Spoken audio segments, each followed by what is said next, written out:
Hello दोस्तों, आज की वीडियो का पहला प्रश्न है, विश्व भारती का मुख्यालय कहाँ पर स्थित है? आपका ऑप्शन है ए पुणे में, बी मुंबई में, सी कोलकाता में, डी हैदराबाद में।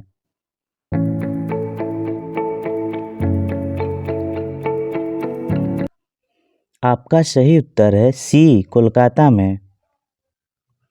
विश्व भारती विद्यालय की स्थापना 1921 में रविंद्रनाथ टैगोर ने पश्चिम बंगाल के शांति निकेतन नगर में की। यह भारत के केंद्रीय विश्वविद्यालयों में से एक है। शांति निकेतन संस्थापक रविंद्रनाथ टैगोर का जन्म 1869 में कलकत्ता में एक संपन्न परिवार में हुआ था। अगला प्रश्न है आपका, अभिनव भारत की स्थापना किस वर्ष हुई थी? आपका ऑप्शन है ए सन 1902, सन 1904, सन 1906, सन 1908।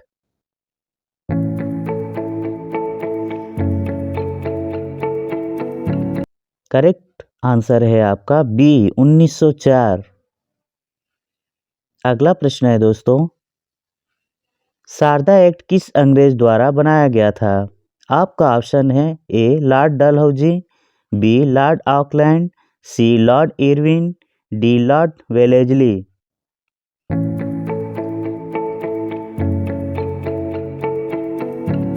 करेक्ट ऑप्शन है आपका C Lord Irwin. Lord Irwin Bharat में 1926 से 1931 ईस्वी तक गवर्नर जनरल तथा सम्राट के प्रतिनिधि के रूप में वायसराय थे। भारत में बढ़ रही स्वराज्य और संवैधानिक सुधारों की मांग के संबंध में इनकी संस्तुति से 1927 ईस्वी में लॉर्ड साइमन की अध्यक्षता में ब्रिटिश सरकार ने साइमन कमीशन की नियुक्ति की। आपका अगला प्रश्न है, द स्कोप ऑफ हैप्पीनेस के लेखक कौन हैं? आपका ऑप्शन है A doctor S Radhakrishnan, B Subhash Chandra Bose, C Sarojini Naidu, D Vijaya Lakshmi Pandit.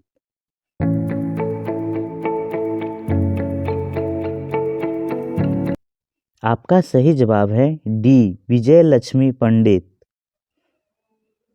Vijaya Lakshmi Pandit Bharat के प्रथम प्रधानमंत्री पंडित जवाहरलाल नेहरू की बहन थी। भारत के स्वतंत्रता आंदोलन में विजयी लक्ष्मी पंडित ने अपना अमूल्य योगदान दिया है। अगला प्रश्न है आपका, ब्राजील के घास के मैदान को क्या कहा जाता है? आपका ऑप्शन है ए कैंपस, बी लानोज, सी वेल्डस, डी लानोस।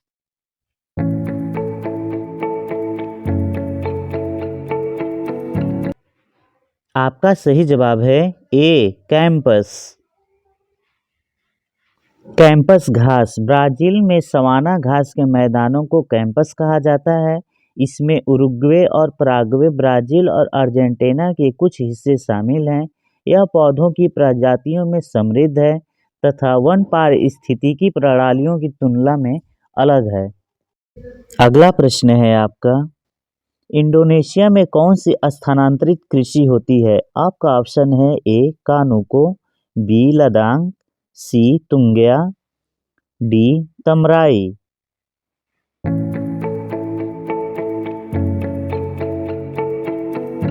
आपका करेक्ट ऑप्शन है बी लदांग।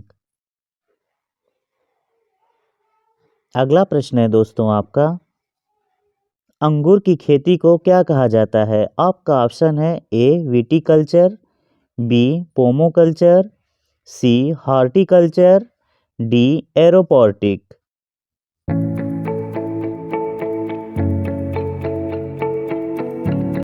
आपका करेक्ट ऑप्शन है ए विटीकल्चर।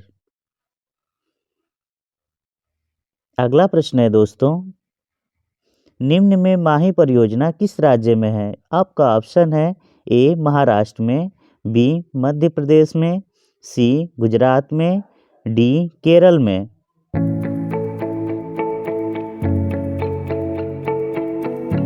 करेक्ट ऑप्शन है आपका सी गुजरात में। माही परियोजना, यह परियोजना भारत की प्रमुख नदी घाटी परियोजना है। यह भारत की अंतरराज्य परियोजना है। इस परियोजना की नींव तत्कालीन वित्त मंत्री मोरारजी देसाई द्वारा रखी गई थी।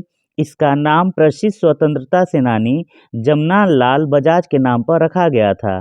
आपका अगला प्रश्न है दोस्तों, करनाल तेल शोधक कारखाना किस राज्य में है? आपका ऑप्शन है ए केरल में, बी कर्नाटक में, सी पंजाब में, डी हरियाणा में।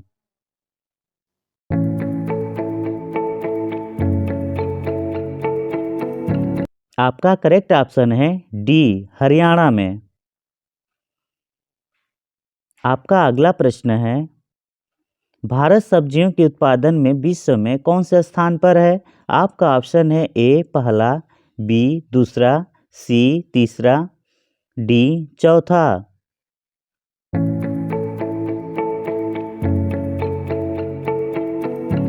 आपका सही जवाब है बी दूसरा। अगला प्रश्न है आपका, आरंभिक वैदिक साहित्य में सर्वाधिक नदी कौन है? आपका ऑप्शन है ए गंगा नदी, बी सिंधु नदी, सी सतलज नदी, डी ब्यास नदी।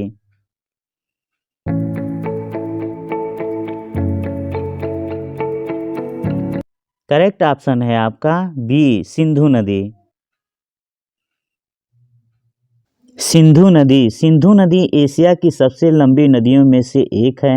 यह पाकिस्तान, भारत तथा चीन के माध्यम से बहती है। इसका उद्गम तिब्बत के मानसरोवर के निकट सीन का बाब नामक जलधारा माना जाता है। इस नदी की लंबाई लगभग 2880 किलोमीटर है। अगला प्रश्न है आपका, उपनिषद किस पर आधारित पुस्तक है? आपका ऑप्शन है ए योग, बी शास्त्र, सी दर्शन, डी शिक्षा।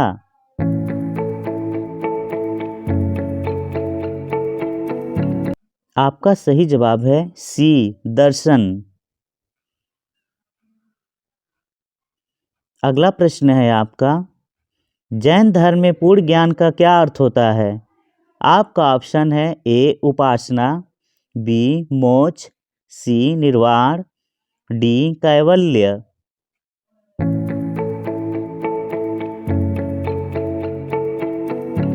आपका करेक्ट ऑप्शन है डी कैवल्य। कैवल्य विवेक उत्पन्न होने पे औपाधिक सुखादि अहंकार, प्रारब्ध कर्म तथा संस्कार के लोप हो जाने से आत्मा के चित्त स्वरूप होकर अवागमन से मुक्त हो जाने की स्थिति को कैवल्य कहते हैं। अगला प्रश्न है आपका, हाइडे स्पीच का युद्ध किस नदी के किनारे हुआ था? आपका ऑप्शन है ए सतलज, बी रावी नदी, सी झेलम नदी, डी ब्यास नदी।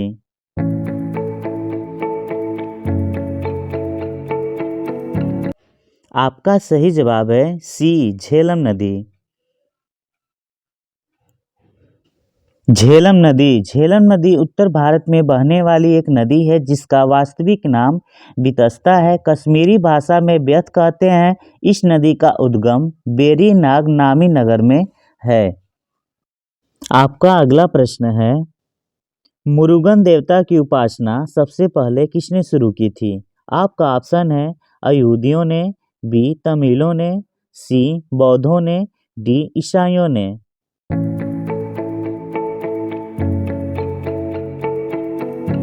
आपका सही जवाब है बी तमिलों ने। हेलो दोस्तों, चैनल को सब्सक्राइब कर लें ताकि ऐसा ही महत्वपूर्ण वीडियो मिलता रहे।